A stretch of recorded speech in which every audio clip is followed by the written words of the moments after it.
जय हिंद दोस्तों। मैं योगेश कुमार दुबे एक बार फिर आप सबके सामने। दोस्तों, आज की डेट है 11 अगस्त। आज एक विशेष दिन है। भारत के सबसे अर्ली फ्रीडम फाइटर्स में से एक शहीद खुदीराम बोस, आज के दिन उनको डेथ पनिशमेंट ब्रिटिश गवर्नमेंट के द्वारा दिया गया था। तो आज मैं उन्हीं के विषय में थोड़ा सा आपसे बात करूंगा। बाकी मेरा ये अनुरोध है कि आप इन विषयों पर जिन पर हम लोग चर्चा करते हैं और भी अध्ययन करें और लोगों के विषय में इनके बारे में फैलाएं। क्योंकि इतिहास में देखिए दोस्तों, हम सभी फ्रीडम फाइटर्स का सही चित्रण नहीं किया गया है उतना जितना होना चाहिए था। तो बहुत सारे अननोन फ्रीडम फाइटर्स हैं या जिनको जितना जाना चाहिए उतने नहीं हैं। तो आज हम शहीद खुदीराम बोस के बारे में बात करेंगे। शहीद खुदीराम बोस का जन्म 1889 ईस्वी में हुआ था, 1889 BC 3 दिसंबर को। इस रिगार्डिंग एक इंटरेस्टिंग बात बता दूं कि पंडित नेहरू से कोई 16-17 दिन छोटे थे, क्योंकि वो 14 नवंबर को उनका जन्म हुआ था। और इनके पिता जो थे प्रफुल्ल चंद्र बोस, खुदीराम बोस इनका नाम था, प्रफुल्ल चंद्र बोस इनके पिता थे। वो एक तहसीलदार थे और उनकी अर्ली डेथ हो गई थी। इनकी माताजी की भी अर्ली डेथ हो गई थी। इनकी बड़ी बहन ने इनकी परवरिश की थी और ये कायस्थ समाज से आते हैं, बंगाली कायस्थ समाज से।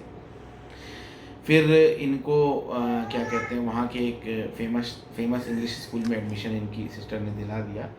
और 1902-1903 में इनका मिदनापुर डिस्ट्रिक्ट से ये बिलोंग करते थे, वहीं इनका जन्म हुआ था।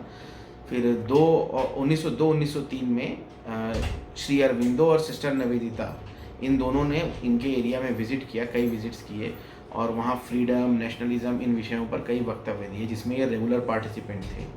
उसके बाद उनसे ये प्रभावित होकर के आंदोलन में आ गए, राष्ट्रीय आंदोलन में आ गए। ये ध्यान रखने की बात है कि उसी समय कांग्रेस में भी बाल गंगाधर तिलक, लाला लाजपत राय और बिपिन चंद्र पाल के नेतृत्व में एक गर्म दल, एक एक्सट्रीमिस्ट फैक्शन पैदा हो रहा था, जो भारत के लिए स्वराज्य की मांग कर रहा था। ये तो इस सब से प्रभावित होकर के ये आ गए और इन्होंने अनुसरण समिति जो है ज्वाइन की। ये बंगाल का अंडरग्राउंड रेवोल्यूशनरी ऑर्गेनाइजेशन था और वीरेंद्र घोष के नेतृत्व में इन्होंने काम करना शुरू किया और वीरेंद्र घोष जी के नेतृत्व में। और 15 साल की आयु में इनको सबसे पहली बार ब्रिटिश गवर्नमेंट ने अरेस्ट किया था, जब ये पैम्फलेट्स बांट रहे थे ब्रिटिश गवर्नमेंट के अगेंस्ट और भारत के स्वराज्य के पक्ष में। तो दोस्तों, उसके बाद हुआ ये कि इन्होंने 16 साल की आयु से पुलिस स्टेशन और उसके अंग्रेज़ी अफसरों के घरों के आसपास बम प्लांट करना और असैसिनेशन अटेम्प्ट करना स्टार्ट किया।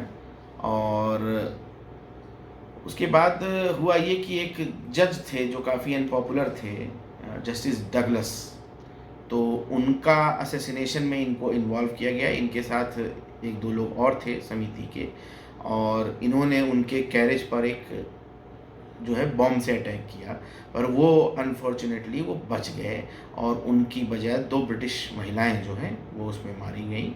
उसके बाद ये निकल गए और फिर इनको पुलिस ने अगले दिन अरेस्ट किया और इनके बाकी साथी कुछ पकड़े गए, कुछ एनकाउंटर में मार दिए गए और फिर इनको कोर्ट में पेशी हुई। उस समय कई लोगों ने इनके रिलीज़ के लिए मांग किया कि क्योंकि ये उस समय सिर्फ 18 वर्ष के थे और ये सबसे कम आयु के शहीद होने वाले लोगों में से एक हैं। और ब्रिटिश गवर्नमेंट एज़ यूजुअल कि उनको नहीं सुनना था उस बात को, तो उन्होंने जो है इनको डेथ पनिशमेंट अनाउंस कर दिया विदाउट अ फेयर ट्रायल।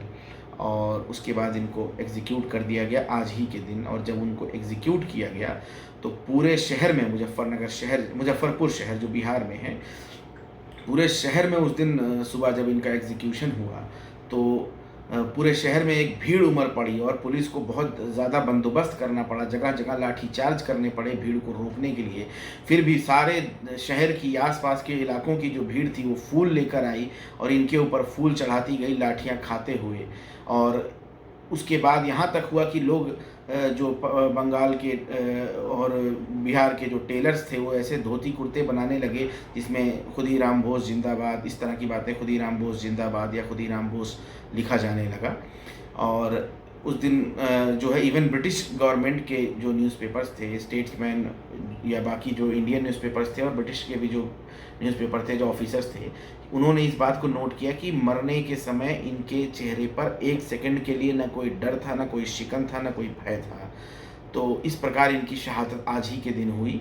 और बाल गंगाधर तिलक जो उस समय के एक लीडिंग रेवोल्यूशनरी थे, उन्होंने अपने पत्रिका केसरी में इनके कार्य को प्रेज़ किया और उसकी तारीफ़ की, जिसकी वजह से उनको फिर गिरफ़्तार करके जेल में डाल दिया गया और वो मेंडेले जेल बर्मा भेजे गए। 6-7 साल वहाँ वो रहे।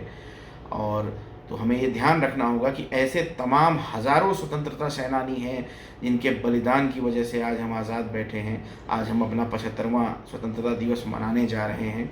हमें ऐसे हर स्वतंत्रता सेनानी को याद करना होगा और अपनी आगे आने वाली पीढ़ी को उनकी कथा, उनके बलिदान के बारे में बताना होगा। मेरे दृष्टि में तो ये वर्तमान युग के देवता ही हैं। बाकी हमें ये भी एक दुर्भाग्य की बात है कि इतिहास ने इनमें से बहुत सारों को भुला दिया। बहुत सारे लोग हैं जैसे बिरसा मुंडा, अलूरी सीताराम राजू, अशफाकुल्ला खां, राम प्रसाद बिस्मिल, आपके संथाल विद्रोही, कुकी विद्रोही, तमाम पूरा इतिहास भरा हुआ है। छोटे छोटे गाँवों के गरीब, पिछड़े, दलित, आदिवासी, हर समाज के जो स्वतंत्रता सेनानी थे जिन्होंने भारत के लिए बलिदान दिया। हम दुर्भाग्य से ये सोचने लगे हैं कि कुछ टॉप के परिवारों ने और एक विशेष दल के लोगों ने ही सारी आज़ादी दिलाई। ऐसा नहीं है। बहुत सारे लोगों का बलिदान है। इस मातृभूमि पर बहुत सारे लोगों ने अपने खून से तिलक किया है।